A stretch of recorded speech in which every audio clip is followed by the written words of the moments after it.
In the same way that you can use the ampersand to join text together to create full names in the case of Sue Jones, or to create sentences in the case of stream population, sometimes we want to split information between columns and do the opposite.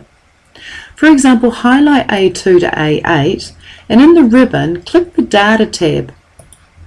And in the Data Tools group, I'm going to click the Text to Columns button.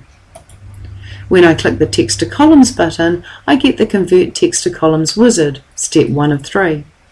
The first thing this wizard wants to know is the information delimited by a certain character, or are the first names and last names all exactly the same width? They're not exactly the same width, they are in fact delimited by a space. So I'll go Next. It then wants to know what is the character that delimits the first name from the last name. It's not a tab, it's a space, and immediately a line appears where the space occurs. And Next. It now wants to know where I'd like to put the information, so I'm going to hit the little red arrow and I'm going to click on A12 and hit the little red arrow to return. When I click Finish, the information is split across 2 columns.